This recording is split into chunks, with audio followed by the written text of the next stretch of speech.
अस्सलाम वालेकुम नाज़रीन, प्रोग्राम टैक्स के साथ मैं हफ्ज़ अयूबी। नाज़रीन, पंजाब रेवेन्यू अथॉरिटी सूबे भर से टैक्स इकट्ठा करके हुकूमती ख़जाने तक पहुंचाती है। 22 अरब से शुरुआत करने वाली पंजाब रेवेन्यू अथॉरिटी आज 150 अरब से ज़ायद रेवेन्यू इकट्ठा कर रही है, जिसे सिर्फ अभी 9 साल हुए हैं। पंजाब रेवेन्यू अथॉरिटी में क्या मसाइल हैं और क्या बेहतरी आ सकती है, इस पर आज गुफ्तगू करने के लिए मेरे साथ स्टूडियो में मौजूद हैं मैडम ताहिरा जवेद साहिबा।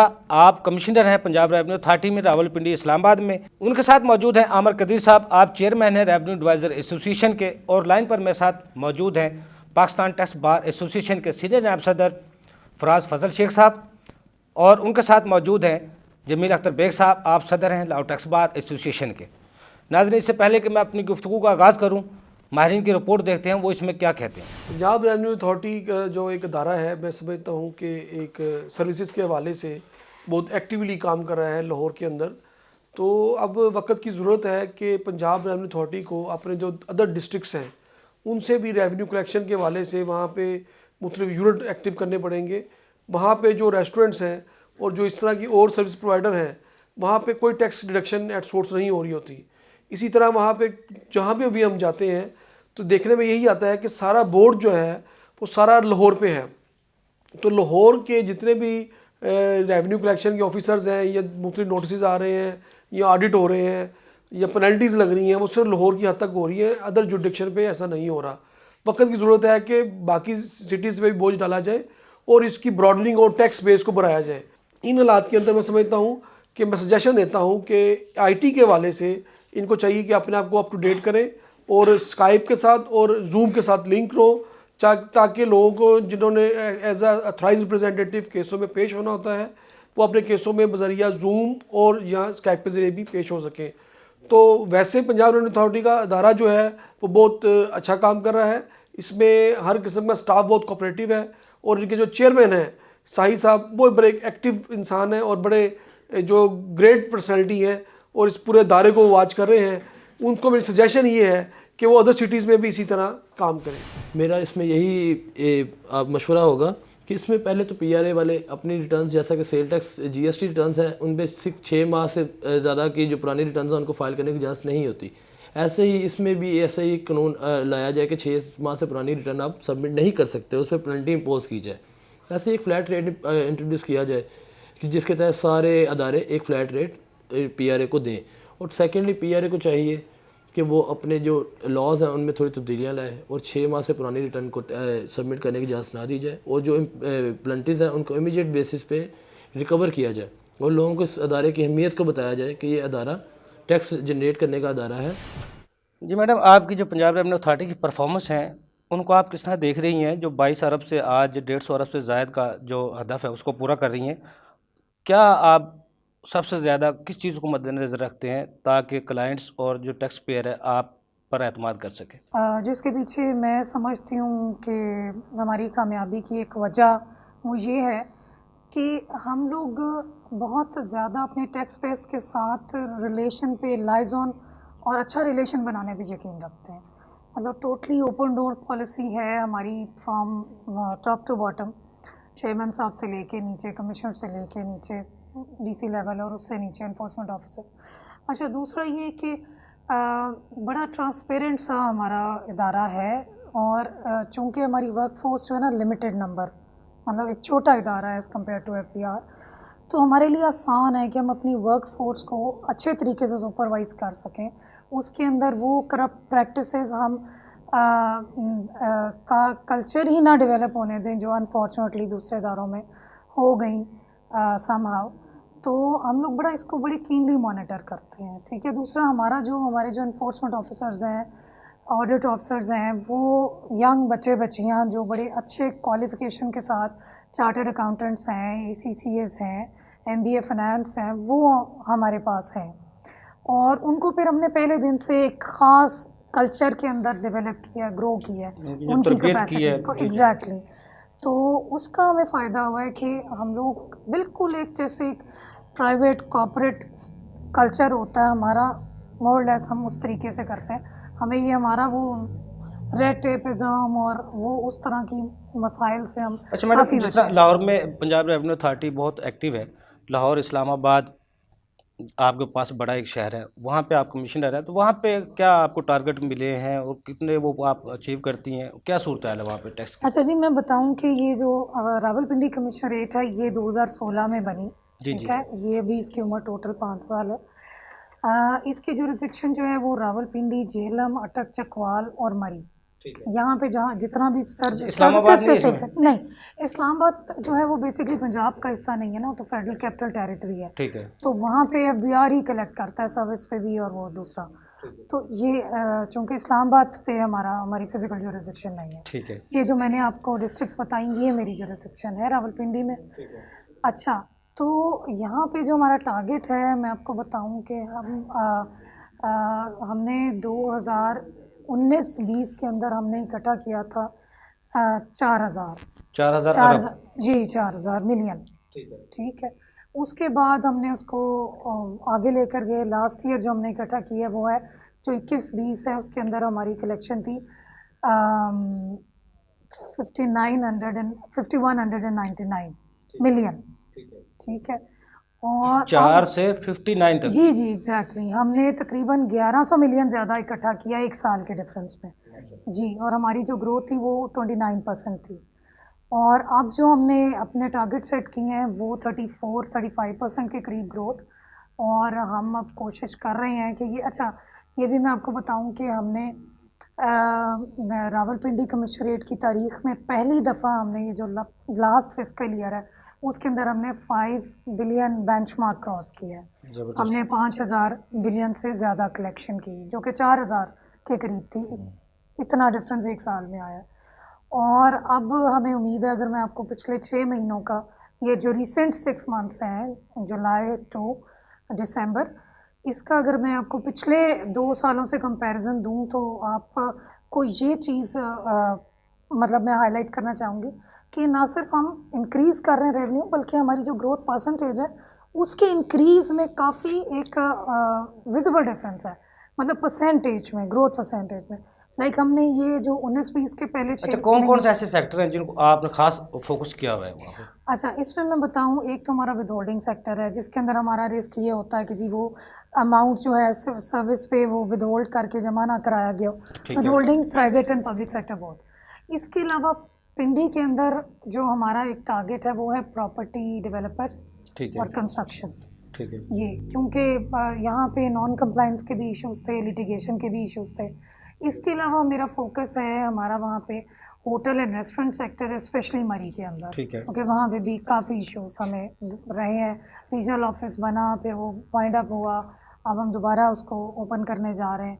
वहाँ पे हमने पिछले 6 मंथ्स के अंदर अपनी प्रेजेंस जो है वो मेंटेन की है। इसके अलावा जो है वो आपके पास कितने टैक्स पेयर वहाँ रजिस्टर्ड हो चुके हैं?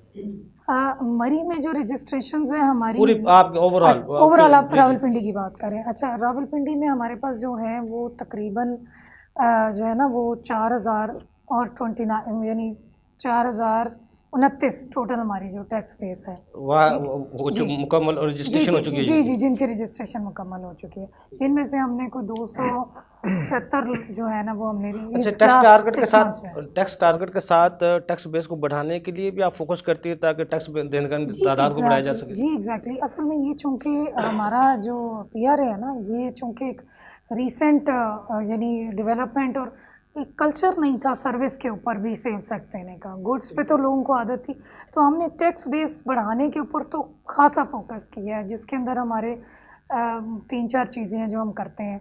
हम थर्ड पार्टी इंफॉर्मेशन लेके भी रजिस्ट्रेशंस करते हैं, फिर हम सर्विस कंडक्ट करते हैं और उसके बाद रजिस्ट्रेशंस होती हैं। और इसके साथ अच्छा, कितना आप क्या यहाँ वहाँ 4,000 आपके टैक्स देनदार हो चुके हैं, कितना खला मौजूद है टैक्स का? अगर वहाँ आपकी इन्फोर्समेंट आपकी ज़्यादा हो तो कितना ज़्यादा आपको खला पूरा कर सकते हैं? एग्जैक्ट नंबर मैं आपको नहीं दे सकूंगी, लेकिन बहुत अंदाजे के मुताबिक बहुत अभी टैक्स खला मौजूद है। टैक्स खला मौजूद है, बिल्कुल मौजूद है। मैं दोबारा मैडम आप चूँकि नहीं थी इसलिए वहाँ पे तो हम एक सेक्टर को लेकर आगे चल रहे हैं। ठीक है, मैं दोबारा आता हूँ मैडम आपकी तरफ। आमिर कदीर साहब, पंजाब रेवेन्यू अथॉरिटी को आपके सामने बनी है, सारा कुछ है, जो इनकी परफॉर्मेंस है सबसे ज़्यादा वो कहते हैं हम ओपन डोर पॉलिसी के तहत काम करते हैं, इसलिए अब हमारी परफॉर्मेंस है वो बेहतर जा रही है, जो हमारे टारगेट पूरे हैं। आप यकीन से कह सकते हैं ओपन डोर पॉलिसी से टारगेट्स पूरे किए जा सकते हैं? देखिए, इसमें कोई शक नहीं है कि ये हमारे सामने ही ये इसने ग्रो किया है, और बहुत सारे जो बल्कि इसके जो पायनियर थे, मैं समझता हूँ कि जिसमें इफ्तिखार कुतुब साहब, उनको आज भी सलूट है। उनके साथ हमारी काफ़ी एसोसिएशन रही FBR के हवाले से भी, अदरवाइज़ भी इसके ऊपर भी डिस्कशन होती थी, तो वो हमारे से भी कभी उन्होंने एजिटेशन फील नहीं की डिस्कशन करते हुए।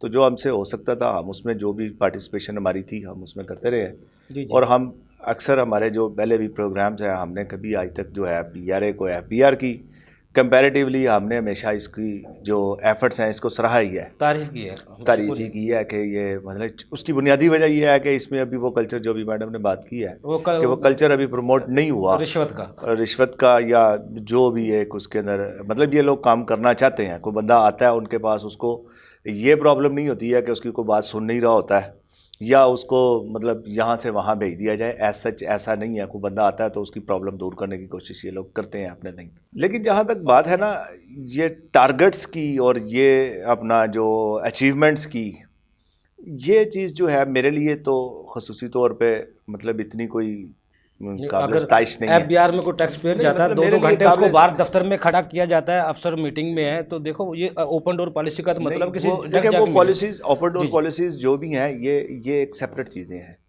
लेकिन जो अभी हम बातें कर रहे हैं ना कि जी हमारे टारगेट्स ये थे और हमने इतना अचीव किया और इससे ज़्यादा अचीव किया, ये ऐसी है जैसे IMF की इंस्ट्रक्शंस के ऊपर हम लोग चल रहे होते हैं और उसमें वो लोग हमें टारगेट देते हैं। मेरा हमेशा से मतम नज़र यही रहा है कि आपने टारगेट अचीविंग की बात नहीं करनी, आपने बात करनी है ग्राउंड रियलिटीज़ की। आप एक ऐसा सिस्टम इंट्रोड्यूस करवाएं जिसके अंदर से जिसका जितना बनता है वो दे, उसमें चाहे 10 लोग हों चाहे 20 हों, उससे टारगेट अगर मुझे 2, 3, 4 साल में अगर मेरा टारगेट नीचे भी रहेगा तो इसकी प्रॉब्लम नहीं होनी चाहिए हुकूमत को। अगर एक अच्छे सिस्टम के लिए और एक परमानेंट सिस्टम के लिए, अगर आप जैसे भी मिसाल दी है कि जी रेस्टोरेंट्स वगैरह जो है या मरी में होटल्स हैं, मरी में आप यकीन जाने कि अभी आप देख लें कितने लोगों की एंट्री हुई है। मीडिया चीख के बोल रहा होता है, आप इन लोगों का रिकॉर्ड उठा के देख लें, उसके अंदर इतने लोगों की एंट्री नहीं होगी। सही कह रहे हैं। जैसे नो डाउट इसको ये सारा उसके साथ कंपैरिजन करना ये मतलब ये कोई मुनासिब ही नहीं है कि मतलब इतने लोग यहाँ पे 50 लाख लोग एंटर हुए हैं और 50 लाख जो 5 लाख होटल थे वो ऑक्यूपाई रहे थे, लेकिन फिर भी उसकी कुछ ना कुछ सर्टन रेशो तो आनी चाहिए ना। देखे ना, मैं जानता हूँ कई होटल्स को जिनके मुझे पता है कि उनके 50-50 कमरे हैं सपोज, तो उनके 3 से 4 कमरे वो ऑक्यूपाई शो करते हैं, बाकी सारे वैकेंट शो करते हैं। सही कह रहे हैं। ये अभी फ्लाज हैं, जैसे भी मैडम ने खुद से एडमिट किया कि बहुत सारे फ्लाज हैं। ब्रेक से बाद आपसे गुफ्तगू यहाँ से जारी रखेंगे। नाज़रीन छोटा सा कमर्शियल ब्रेक, मेरे साथ रहिएगा।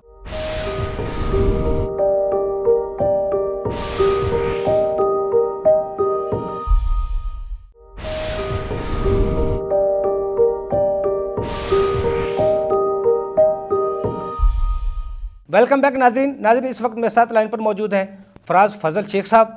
आप सीनियर नायब सदर हैं पाकिस्तान टैक्स बार एसोसिएशन के। फराज फजल शेख साहब, ये बताइएगा रावलपिंडी और इस्लामाबाद में जो पंजाब रेवेन्यू अथॉरिटी की परफॉर्मेंस है उसको किस तरह देख रहे हैं और क्या मसाइल हैं जिनको हल करने की ज़रूरत है? देखिए, इसमें मैं अर्ज़ करूँ कि पंजाब रेवेन्यू एक बड़ा रेवेन्यू है और 18th अमेंडमेंट के बाद चूँकि ये सारे का सारा प्रोगेटिव हो गया है प्रोविंसेस का, इसमें मेरी सबमिशन ये है कि यहाँ पर मुकम्मल एक फ़ाल इनका दफ्तर नहीं है। अच्छा, कमिश्नर अपील यहाँ पर नहीं है, ट्राइब्यूनल का यहाँ पर नहीं है। एक अपील के लिए मल्टीपल टाइम्स आपको लाहौर जाना पड़ता है यहाँ से वकीलों को, और ओबियसली जब यहाँ पे एक मुकम्मल इदारा नहीं काम कर रहा होगा, मुकम्मल उसका सिस्टम नहीं होगा, तो टैक्स भी कलेक्शन नहीं हो सकती। यहाँ पर आपका प्रॉपर कमिश्नर भी नहीं है, पहले वो भी कमिश्नर होते थे, वो भी यहाँ पर उन्होंने नहीं बैठाए हुए। तो मैं ये समझता हूँ कि इन सर्कमस्टांसिस में रेवेन्यू भी मुकम्मल नहीं होगा और टैक्स पेयर बहुत तंग होंगे। दावे तो हमने टैक्स पेयर फैसिलिटेशन की किए, लेकिन काम हम क्या कर रहे हैं कि हम उनको इतना भी अकोमोडेट नहीं कर रहे कि कमिश्नर अपील दिन साल में कोई महीने में कोई 1, 2 दिन 3 दिन के लिए यहाँ आ जाया करे और आके बैठ के हियरिंग कर लिया करें। ये हमारी बदकिस्मती है। हाई कोर्ट ने भी कई दफ़ा इसके ऊपर बात की है कि अगर आप प्रॉपर यहाँ पर फैसिलिटेशन नहीं दे रहे तो ये फिर रेट लाइज हो जाएगी इसके ऊपर। मगर बदकिस्मती है कि इसके ऊपर हमारे पंजाब रेवेन्यू वाले ने किसी किस्म की कोई नहीं सुनवाई की।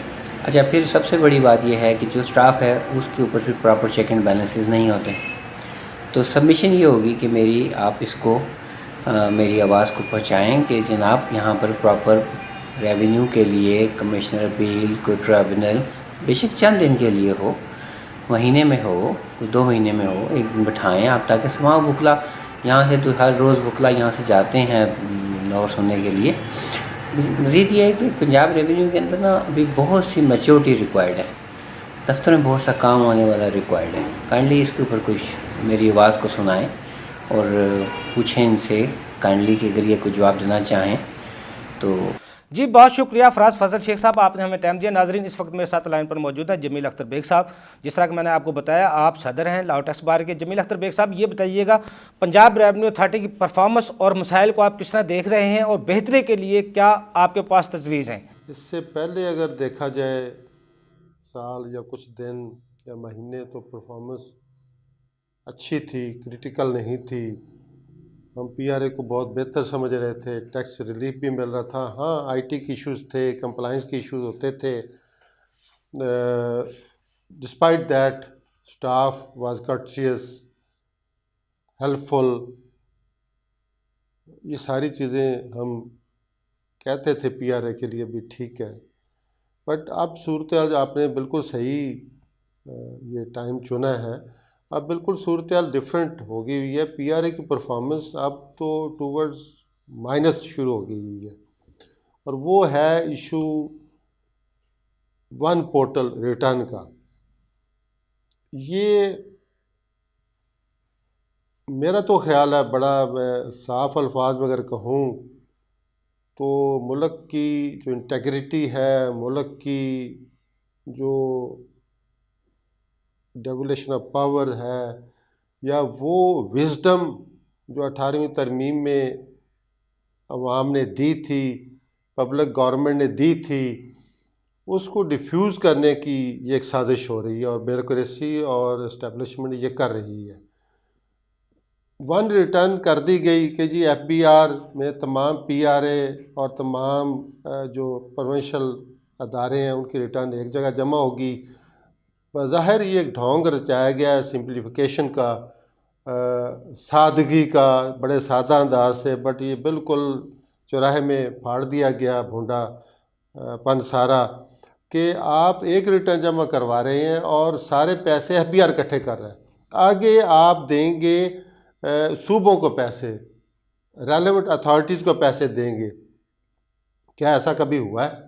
क्या गवर्नमेंट का हिसाब किताब इस तरह होता है? क्या अकाउंट्स रिकनसाइल होते हैं? आपका एफबीआर गवर्नमेंट का तो स्टेट बैंक के साथ अकाउंट रिकनसाइल नहीं है, जाली चलान भरे जाते हैं, किए जाते हैं, फ्रॉड किए जाते हैं। तो ये एक नया तमाशा आपने खोल दिया हुआ। जब पीआरए का जो प्रोविंसेस का जो टैक्स लगाने का इख्तियार दिया तो ताकि प्रोविंसेस इंडिपेंडेंट हों, अपने पैसा अपने पास रखें, उसको अखराजात करें, उसकी प्लानिंग करें। अब सारा पैसा एफबीआर के पास जाएगा, एफबीआर का खू खाते में चला जाएगा, गवर्नमेंट ट्रेजरी में चला जाएगा, सूबे जो है वो उधार लेते रहेंगे, बैंक से लोन लेते रहेंगे। अजीब तमाशा बन जाएगा।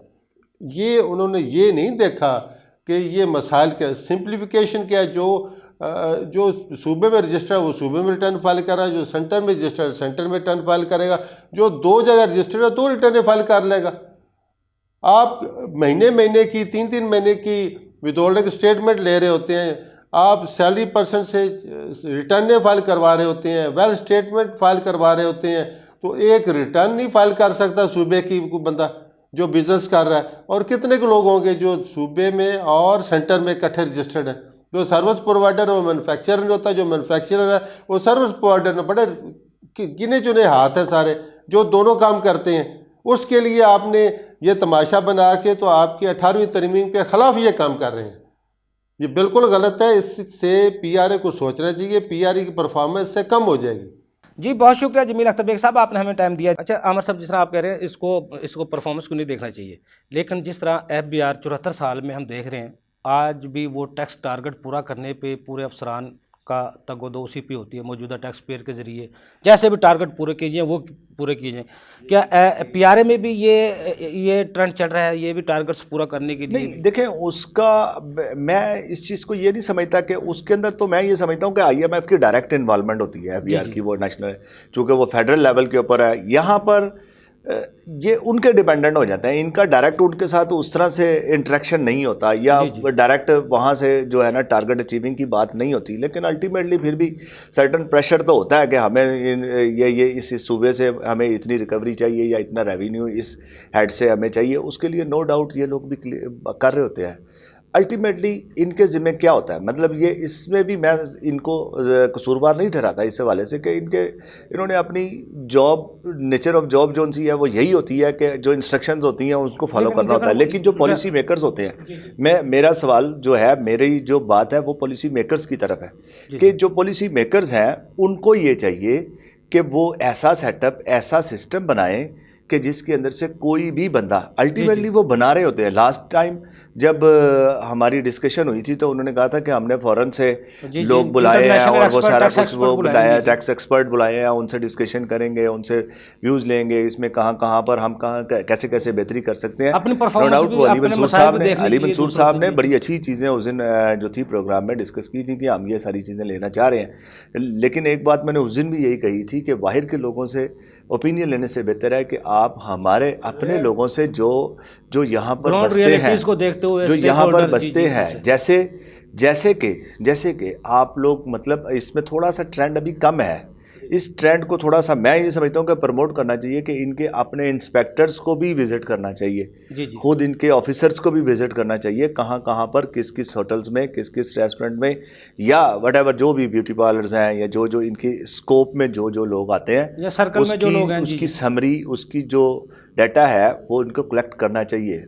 अभी जो दूसरा काम अभी शुरू हुआ है वो विद होल्डिंग वाला जो है, वो भी मैं समझता हूँ कि विद होल्डिंग एजेंट वो एक उनको नेट में लाने के लिए तो ठीक है जी, लेकिन टारगेट को अचीव करने के लिए उनके ऊपर हैवी टैक्सेशन कर देना, ये मैं समझता हूँ गलत बात है। जो प्लेंटीज जो ज़्यादा टारगेट में लाएं आप लोग उसको देखें। अब ये 2013 से ये चल रहा था, एक मसाला 2012-13 से एक मसाला चल रहा था, हाई कोर्ट में रिट भी हुई, उसके अंदर सारी की सारी अथॉरिटी जो सी थी वो इलीगल डिक्लेयर कर दी गई। उन्होंने कहा कि जी इसमें जो है ना ये बात, अब वो इलीगल डिक्लेयर होने के बाद अब उन पीरियड्स के लिए भी विद होल्डिंग के नोटिस आते हैं सपोज जी।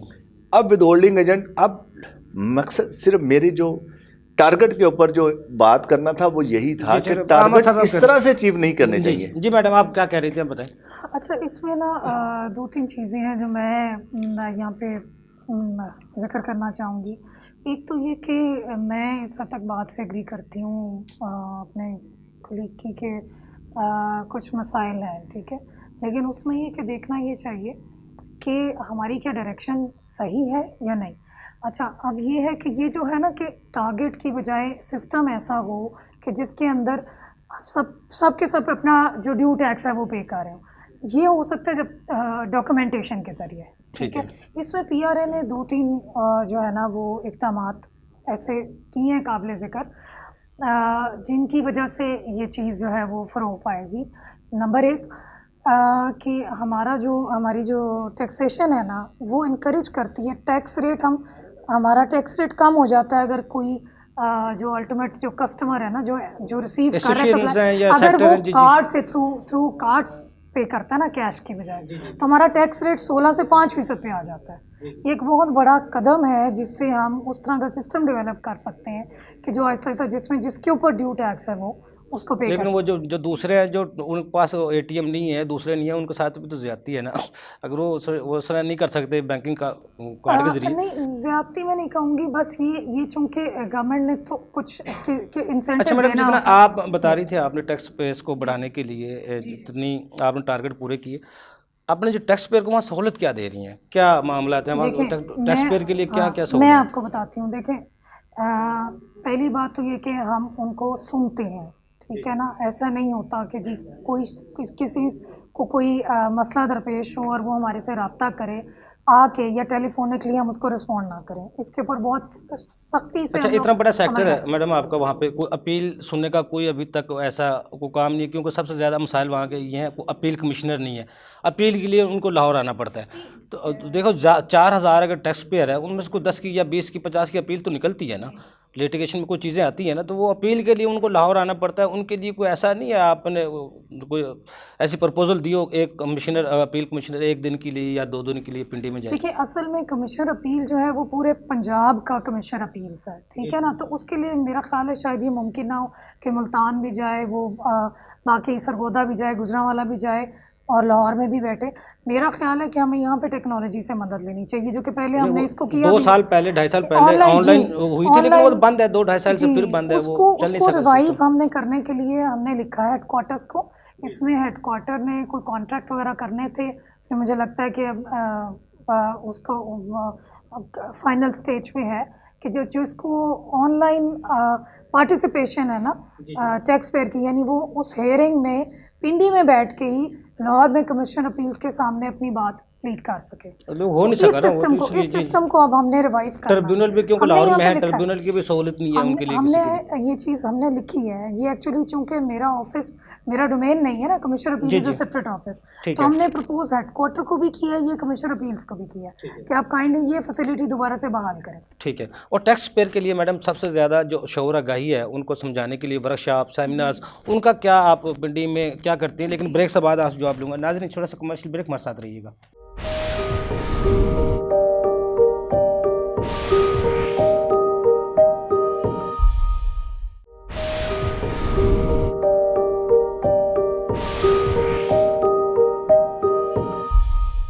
वेलकम बैक नाजरीन। जी मैडम। अपने टैक्स पेयर को फैसिलिटेट करने के लिए 2-3 चीज़ें। एक तो हमने अवेयरनेस कैंपेन स्टार्ट की, ठीक है। उसमें हमने मुख्तलिफ लोगों को बुलाया अपने ऑफिस में और उनको हमने सारी गाइडेंस दी, टैक्स रेट से लेके उनको रिटर्न फाइलिंग तक। अच्छा, फिर मैं आपको ये बात बताऊं कि हमारी तरफ से पिंडी कमिश्नरेट की तरफ से ये ओपन अनाउंसमेंट है कि आप अगर अपना रिटर्न फाइल नहीं कर सकते, आपके पास एक्सपर्टीज़ नहीं है, तो आप हमारे पास आएँ। मेरा स्टाफ खुद आपका रिटर्न फाइल करेगा आपके साथ बैठकर। लेकिन वो मुझे जो मेरे पाकिस्तान टैक्स बार के वहाँ से बात हुई थी, वो कह रहे हैं जो ज़्यादा इन्फोर्समेंट टीम है वो मनमानी करती है, कमिश्नर साहबा तो यहाँ बैठते नहीं है। हमारे लिए तो बहुत ज़्यादा मसाइल है। इन्फोर्समेंट टीम जिसको चाहे वो टैक्स लगाती है, जिसको चाहे छोड़ देती है। नहीं, ऐसा नहीं है। पहली बात तो ये है कि ये जो टैक्स है ना, ये तो खुद से हम लगा ही नहीं सकते। ये तो किसी ने सर्विस किसी को प्रोवाइड किया है, उसके ऊपर ही एक ख़ास परसेंटेज का टैक्स है, ठीक है ना। इनकम टैक्स के अंदर ये डिबेटेबल चीज़ होती है कि जी आपकी इनकम इतनी है, ये इतनी नहीं। अच्छा, अब ये सर्विस भी वो खुद डिक्लेयर कर रहे हैं। आपका सर्कल आप देखिए, हम अभी असेसमेंट तो हम खुद हमने कुछ डेस्क रिव्यूज़ किए हैं जो कि हमारे बड़े टैक्स पेयर्स हैं, उनके हमने डिटेक्शंस की, कुछ अनइंटेंशनल भी कोई ओमिशंस हो जाती हैं उस हवाले से। लेकिन मेजॉरिटी जो हमारी जो क्लाइंट बेस है वो खुद अपना असेस करके हमें बताती है कि ये हमारे क्लाइंट्स थे, इतना हमारा, और वो खुद सेल्फ असेसमेंट के तहत अपना रिटर्न जमा कराते हैं।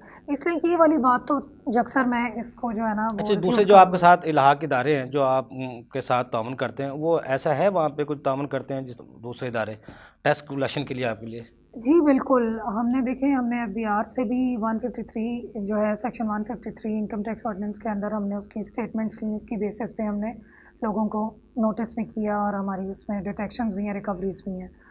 अच्छा, इसके अलावा जो हमारा जिस तरह रावलपिंडी के डीसी हैं या दूसरे ऑफिसर हैं, कमिश्नर हैं आपके साथ, एग्जैक्टली बिल्कुल हमारा लाइजोन चलता है। इवन हमारा जो कैंटोनमेंट बोर्ड है और मुख्तलिफ वहाँ पे इदारे हैं, जो आपकी इन्फोर्समेंट टीम है, आप समझते हैं ये आपकी इतने बंदे हैं जो पूरे सर्कल को कवर कर सके? नहीं, अगर मैं उनका देखूं कि जितनी हमारे पास वर्कफोर्स की स्ट्रेंथ है तो वो काफ़ी हद तक नाकाफ़ी, मैं उसको कहूँगी कि वो नाकाफ़ी है, ठीक है। क्योंकि हमारा थोड़ा सा फिजिकल जो जुरिस्डिक्शन है ना वो फैली हुई है, तो मेरे पास 3-4 जो तो लिटिगेशन की क्या सूरत है वहाँ पे?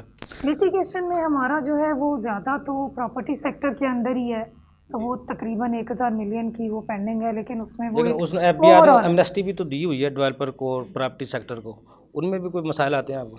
नहीं, उस हवाले से नहीं है। हमारे साथ जो इनका जो है वो इन्होंने 1 टाइम ही टैक्स पे करना है, हमने जब इन्होंने सोसाइटी डेवलप करनी है, ठीक है, 1 टाइम हमें उन्होंने वो एक ख़ास रेट है उसके हिसाब से इन्होंने अदा करना है। उसके अंदर एक लीगल इशू है जिसके ऊपर लिटिगेशन चल रही है डिपार्टमेंट। अच्छा मैडम, आप भी वैसे FBR से कस्टम से आई हैं, इसमें आपको 2-3 साल हो गए, 3 साल के लिए 2 साल तो हो गए। क्या महसूस किया आपने ये सूबाई अथॉरिटीज़ में, उसमें क्या फ़र्क है? वो बेहतरी की तरफ जा रहा है कि ये सूबाई अथॉरिटीज़ बेहतरी की तरफ जा रही हैं? देखिए ये मेरे लिए अंदाज 15-16 साल का तजुर्बा है आपका, उसको हाँ किस तरह ये देखते ऐसे ही है। देखिए मैं उसके बारे में तो कोई कमेंट ये इस तरह से नहीं कर सकती क्योंकि मैं 2 साल से वहाँ से बाहर हूँ। क्योंकि जो बिहार आपके से। बड़े अफसरान है वो आपको कैसे- ज़्यादा मजबूर करते हैं, ये टारगेट पूरा करना है या टैक्स बेस को बढ़ाना है। नहीं जिस तरह FBR में होता है आपने टारगेट पूरा करना है। नहीं, मैं आपको बताती हूँ कि हमें एज सच कोई गिवन टारगेट नहीं दिया जाता। बड़ी इंटरेस्टिंग बात है, अनलाइक एवरीवन। कंप्लाइंस पे सिर्फ जोर होता है। सिर्फ नहीं, हमारा टारगेट क्या, हमने खुद को टारगेट दिया होता है कि जो हमारी लास्ट ईयर की ग्रोथ थी हमने उससे ज़्यादा ग्रोथ करनी है। ठीक है, ये हमारा तरीक़ाकार है टारगेट का। हमें कोई रिटर्न टारगेट नहीं मिलता कि आपने इतना टैक्स लाजमी इकट्ठा करना। हम अपने आप को टारगेट खुद से देते हैं कि चूँकि हमने इतनी ग्रोथ की थी, हमने पिछली दफ़ा 1 साल में जैसे मैंने बताया पिंडी ने 1100 मिलियन ज़्यादा कलेक्ट किया, तो इस साल भी मैं 11 से ज़्यादा यानी 1500 मिलियन या 2000 मिलियन, अगर मैंने अब 5 बिलियन कलेक्ट कर लिया पिछले साल, तो अब मेरी कोशिश होगी कि मैं इसको 6 बिलियन के करीब ले जाऊं। लेकिन उसमें मैं आपको बताऊं टैक्स रेट बढ़ा के नहीं, क्योंकि हमारा बढ़ नहीं सकता, हमारा तो फिक्स है। FBR में जो टैक्स रेट है ना वो बहुत कॉम्प्लिकेटेड है, इसलिए आज से किसी चीज़ पे कितने फीसद, किसी पे कितने, हमारे बहुत सिंपल है 0, 5 और 16। अच्छा, जितने नोटिस किए जाते हैं वो अपने रिटर्न के जरिए आप उनसे मदद लेती हैं या फिर इदारों से उससे मदद ली जाती है इन्फॉर्मेशन से? नहीं, देखिए इसमें दोनों बातें हैं, ठीक है ना। हम उनके रिटर्न्स को एनालाइज करते हैं, उसमें जिन कंपनीज़ का नेगेटिव ट्रेंड होता है, लाइक उन्होंने अगर पिछले महीने 100 रुपया जमा कराया, इस महीने उन्होंने 5 कराए, 5 रुपये, तो हमें देखना होता है कि क्या रीज़न है, और हम लोग जेन्युइनली उनका जो जवाब है उसको एनालाइज करते हैं। बहुत सारे मेरे सामने केसेस हैं कि बड़ा डिप आया टैक्स जमा कराने में और वो हमें जेन्युइन रीजंस लगे और हमने उनको अपने नोटिस विड्रॉ कर लिए। अच्छा, जैसे सिंध रेवेन्यू बोर्ड करता है, जो आखिरी दिन होते हैं टारगेट के, मई जून के, उसमें वो रिलीफ भी देते हैं, भाई इतना टैक्स जमा करवा दें, बाकी आपको छूट दी जाएगी, जुर्माने ख़त्म कर दिए जाएंगे। आपको हेड ऑफिस की तरफ से इस तरह की डायरेक्शन मिलती हैं? नहीं, देखिए ये होता है जहाँ पे जुर्माने, तो ये तो उन केसेस में ना जहाँ असेसमेंट्स हुई हुई हैं, ठीक है ना। अच्छा, उसमें जुर्माना ख़त्म करने का इख्तियार कमीशन अपील के पास है, वो इन्फोर्समेंट के पास नहीं है, ठीक है। तो उस सिलसिले में तो हम कोई कमिटमेंट नहीं कर सकते। तो हम मज़ीद किस तरह इसमें PRA में बेहतरी, किस तरह क्या मसाइल जो दूर करके और बेहतरी ला सकते हैं? देखें, लास्ट टाइम मैंने ना एक बड़ी अच्छी प्रपोजल दी थी, मेरी तरफ से तो अच्छी थी, जी जी, तो उसको सराहा भी गया काफ़ी जगह पर। प्रपोजल मेरी यही थी कि आप जिन लोगों से टैक्स ले रहे हैं आप उनको एटलीस्ट आप उनको आप इन्फॉर्म कर दें जी जी, आपको पैसा कि जी आपका पैसा जो है हमने यहाँ से कलेक्ट करके। ये तो टैक्स अथॉरिटी का काम तो नहीं है, ये हुकूमत का काम है। देखें, हुकूमत प्रपोजल ही है ना। जी जी, तो आपने प्रपोजल मांगी है तो फिर प्रपोजल तो फिर ओवरऑल ही चल रही होती है। जी जी, अच्छा, उसमें ये है कि ये अगर ये लोग प्रपोजल बना के, ये अल्टीमेटली करना क्या है, इन लोगों ने यही करना है कि इन्होंने कहना कि जी हम लोगों का कॉन्फिडेंस बिल्ड करने के लिए हम लोगों को इंटीमेशन देंगे कि जी आपकी ये जो आपकी रेवेन्यू कलेक्शन है ये आपकी फ़लानी जगह पर चल रही है, तो हम जिस तरह से आप उनके ईमेल एड्रेसेस के ऊपर उनको नोटिस डालते हैं तो हम उनको वो प्रोवाइड कर दें। अगर वहाँ से इंस्ट्रक्शन आती है तो लोगों को प्रोवाइड कर दें। लोगों के अंदर एक कॉन्फिडेंस लेवल ये बिल्ड होगा कि लोग कहेंगे कि जब कभी वो कहीं किसी जगह पे भी जाते हैं जहाँ पर उनकी रकम लगी हुई है तो देख के सेटिस्फेक्शन का आंसर तो उसमें रहता ही है ना कि ये हमारा जो है इसके अंदर, इस फील्ड के अंदर हमारी इतनी कंट्रीब्यूशन है। बाकी रही जहाँ तक बात, देखें जो कुछ भी हो रहा है ना, जो लोग एग्जिस्टिंग हैं उनके साथ ही क्यों हो रहा है। FBR के जो अफसर दोबारा PRA में आते हैं, करप्शन तो FBR में चलो लोगों को कहता है सबसे ज़्यादा है, लेकिन यहाँ आके क्यों ख़त्म हो जाती है? नेचर है या क्या है? नहीं, नेचर नहीं है, PRA का सिस्टम ही ऐसा है कि उस सिस्टम के अंदर वो फ्लॉ, वो चीज़, वो उसको परमिशन नहीं दे रही है अपने सिस्टम को। या तो उनका कंट्रोल्ड है, सही कह रहे हैं आप, या तो उनका कंट्रोल्ड है। दूसरा इसके अंदर एक और भी जो नेचर वाली बात आपने की है ना, मैं समझता हूँ कि जो सर्विस प्रोवाइडर होते हैं ना वो वैसे ही बाई नेचर ज़रा थोड़ा सा, मतलब वो इतने वो नहीं होते शातिर चालाक वगैरह, क्योंकि सर्विस देने वाले की नेचर ये होती है कि यार मैं अच्छी सर्विसेज दूंगा तो कोई मेरे पास आएगा। उनकी बाई नेचर, उनके जो प्रोफेशन की वजह से भी और उनके जो नेचर जो है वो उस तरह की डेवलप हो जाती है कि अच्छी सर्विसेज देनी चाहिए। उसको इसी तरह से अच्छी सर्विसेज मिल रही हैं तो वो ट्रैक पे है। पहले जिस तरह FBR रेस्टोरेंट्स वर्सेस वो सर्विसेज पे टैक्स वसूल करता था, लेकिन अब तो उन्होंने डेफिनेशन दे दी, सर्विसेज ये रेस्टोरेंट्स पे नहीं बनते, लेकिन PRA भी उससे वसूल कर रहे हैं रेस्टोरेंट्स पे टैक्स।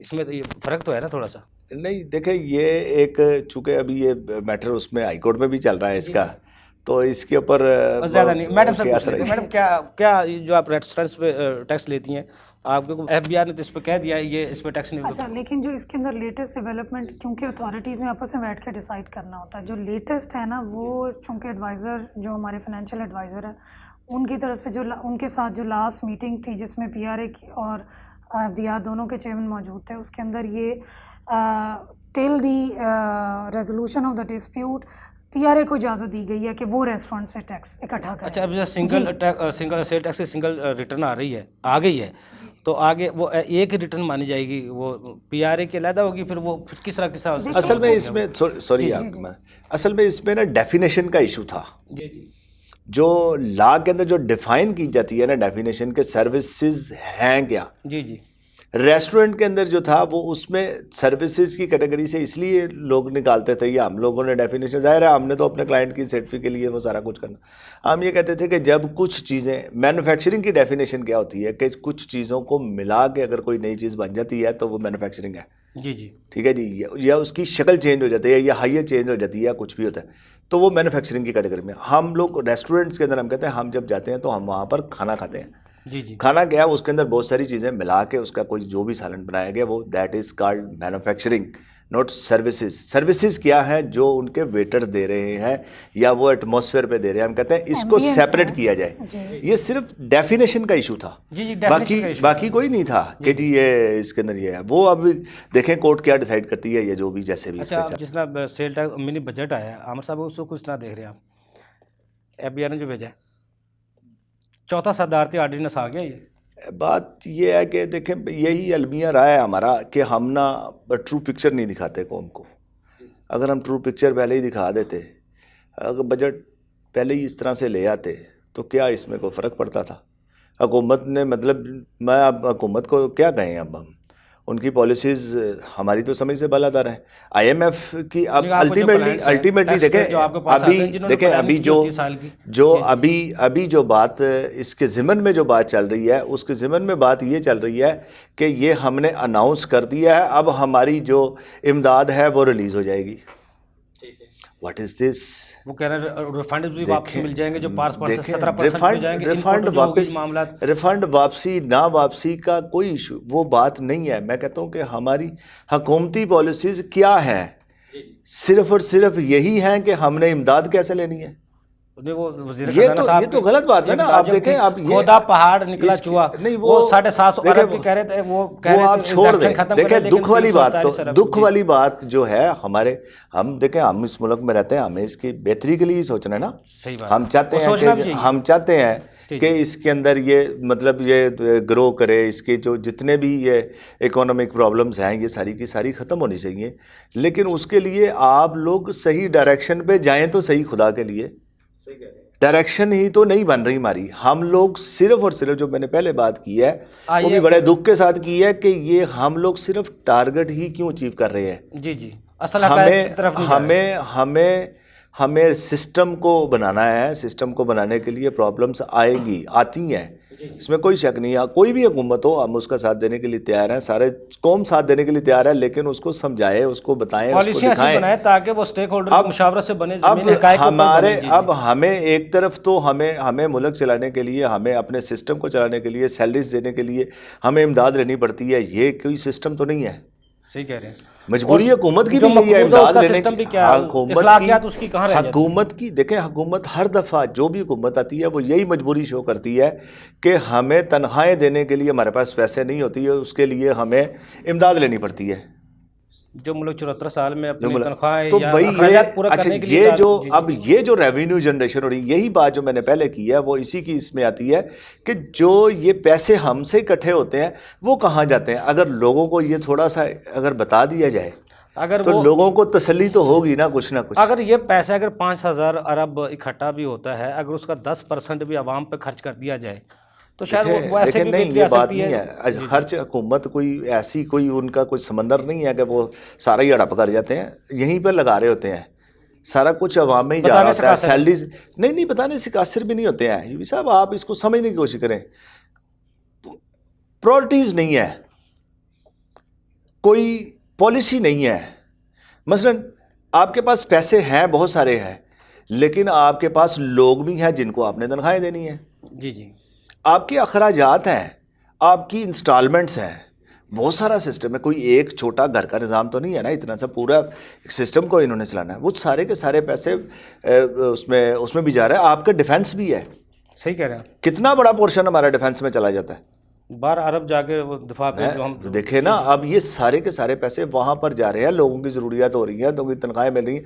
आपको ये गली मोहल्ले, ये वो सड़कें बंदी शंदी, जहाँ पर आप जाते आते हैं, कहाँ कहाँ पर मुलाजमीन बैठे, हर जगह पर कोई ना कोई बैठा, वो सारे के सारे किसी न किसी आपके सिस्टम के तहत ही चल रहे हैं ना। आपके पैसे उनको मिल रहे हैं, सही कह रहे हैं आप। सारी चीज़ें, मेडिसिन मिल रही हैं। अभी हेल्थ कार्ड गवर्नमेंट ने इशू किया, अब इसका ये भी एक अलमिया है इसका। अभी तो साल 2 साल के बाद मैं आपको बताऊँगा कि इसके पीछे बैकग्राउंड क्या थी। देखो अवाम के पैसा है ना, जो वो नहीं, अवाम का पैसा नहीं है, अवाम का पैसा नहीं है। इसके पीछे क्या लॉजिक है, किस तरह से ये बना, क्या हुआ, ये चूंकि हमारे प्रोग्राम से मुतल्लिक़ नहीं है। मैडम आप क्या टैक्स बेस को सिस्टम बनाने के लिए पीआरए आखिर में क्या बेहतरी लाने के लिए क्या कर रहे हैं? देखिए हमारी वही 2 pronged स्ट्रैटेजी है, ठीक है। जो हमारे कंप्लाइंट एक्सपर्ट्स हैं उनको मज़ीद इनकरेज कर रहे हैं, उनके साथ उनको ज़्यादा फैसिलिटेट कर रहे हैं। हमने अभी जो अपने रेस्टोरेंट्स, मैरिज हॉल्स और होटल सेक्टर की हमने एक उनके साथ मिलके एक वर्कशॉप कंडक्ट की 30 उनको नवंबर टैक्स रेट भी कम किए पीसी रावलपिंडी में। जी जी। तो उसमें हमारे बहुत सारे मसाइल, मतलब बहुत सारी चीज़ें थी जो उनकी नॉलेज में नहीं थी। कई नए जो टैक्स रेट्स हैं, जो भी चेंजेस आते हैं लॉ के अंदर, फिर रिटर्न फाइलिंग के हवाले से, तो वो हमने उनके साथ हमारा इंटरेक्टिव सेशन बहुत अच्छा रहा और इस चीज़ को हम एक कंटिन्यूस फिनोमेनन के तौर पे अडॉप्ट कर रहे हैं। जी जी। और इसके अलावा जो है देखें, जो नॉन कंप्लाइंट टैक्स पेयर ज़ाहिर है उसके साथ हम सख्ती भी करेंगे। हमने जो है वो अपनी इन्फोर्समेंट ड्राइव भी प्लान कर ली है, जिसके अंदर हम लोग सील करेंगे प्रेमिसेस को। उसके बाद हम जो है वो बैंक अटैचमेंट्स भी होती हैं जो registered tax payers duty taxes पूरे नहीं पे कर रहे। तो इस तरह से है कि हमने 3-4 चीज़ें। फिर पिंडी का एक इशू ये भी था कि कुछ लोग हैं जो सिर्फ टैक्स नेट में आने से बचने के लिए अपना हेड ऑफिस इस्लामाबाद में डिक्लेयर कर देते हैं। वो सर्विसेज पिंडी में प्रोवाइड कर रहे हैं, लेकिन अपना एक हेड ऑफिस का एड्रेस दे देते हैं इस्लामाबाद का। उससे वो पिंडी कमिश्नरेट की जुरिसडिक्शन से निकल जाते हैं और वो चले जाते हैं लाहौर में। अच्छा, लाहौर का चूँकि फ़िज़िकल डिस्टेंस ज़्यादा है, फिर आपको पता है वर्कफोर्स लिमिटेड है, तो उनके ऊपर उस तरह से सुपरविजन पॉसिबल नहीं होती। तो हमने इसके लिए अपने हेडक्वार्टर से लाइजॉन किया है और उन्होंने हमने मतलब लिस्ट शेयर की है उनके साथ, और वो हमें वो जुरिसडिक्शन जो है वो ट्रांसफ़र करेंगे पिंडी कमिश्नरेट में, ताकि वो लोग जो कि पिंडी में सर्विस प्रोवाइड करें वो पिंडी में रजिस्टर हों, ताकि वो अच्छे तरीके से उनको हम सुपरवाइज जो अपील सुनने का मसाइल है वो भी आप ऑनलाइन के जरिए जी, वो ऑनलाइन उसके ज़रिए। फिर हम EIMS की तरफ जा रहे हैं। हमने वहाँ पे बहुत बड़े बड़े नाम हैं जो कि रेस्टोरेंट सेक्टर में, होटल सेक्टर में, जिसको हमने यानी POS जो पॉइंट ऑफ सेल्स हैं वो हमने लगा दी हैं। और उसके लिए कोई लंबा चौड़ा हार्डवेयर का खर्चा नहीं है, वो सिर्फ एक कोई बहुत ही उन्हीं के सिस्टम के अंदर से जो है ना वो हम लोग पॉइंट ऑफ सेल जो EIMS आपकी तकलीद तो FBR ने भी की है, FBR ने PRA की तकलीद की है पॉइंट ऑफ सेल पे, लेकिन उन्होंने जुर्माने को जो वो एक टारगेट रख लिया ना 5 लाख से 20 लाख तक जुर्माने करी जो उनके FIR देते जाओ, उनको गिरफ्तार करते जाओ, वो अलमिया है सबके लिए। मैडम बहुत शुक्रिया, अमर साहब आपको बहुत शुक्रिया। नाजरीन, हमारे एक्सपर्ट की आपने गुफ्तगू सुनी। पंजाब रेवेन्यू अथॉरिटी ने जिस तरह 22 अरब से शुरुआत की, आज 150 अरब से ज़्यादा जो टारगेट है वो पूरा कर रही हैं। उनका सबसे ओपन डोर पॉलिसी का जो मामला है लोगों के लिए ओपन रखा गया है, वो टैक्स पेयर की बेहतरी के लिए वो तमाम वसाइल को बरोकार लाते हैं। अगर FBR भी ओपन डोर पॉलिसी का कोई इख्तियार करे और टैक्स पेयर के लिए आसानी पैदा करने के लिए कोई लाइजोन बनाए, तो शायद इसमें भी FBR में बेहतरी आ सकती है। लेकिन ये FBR जो टारगेट पूरा करने के लिए, जैसे हमारे एक्सपर्ट कह रहे थे, टारगेट पूरा करने के लिए उनको सिर्फ महदूद कर दिया गया है। हुकूमत को ऐसी पॉलिसी बनानी चाहिए जो ज़मीनी हक़ाइक़ के मुताबिक हों और स्टेक होल्डर की मुशावरत से बनाई जाए। ओवरसीज़ पाकिस्तानी और जो हमारी बिज़नेस कम्युनिटी है, अगर इनके साथ मिलकर कोई ऐसा लाहेमल तय किया जाए, IMF की शराइत से भी हम बच सकें और टैक्स निज़ाम को भी, सिस्टम को भी बेहतर कर सकें। अगले प्रोग्राम तक के लिए अफजल अय्यूब को इजाज़त दीजिए। अल्लाह हाफ़िज़।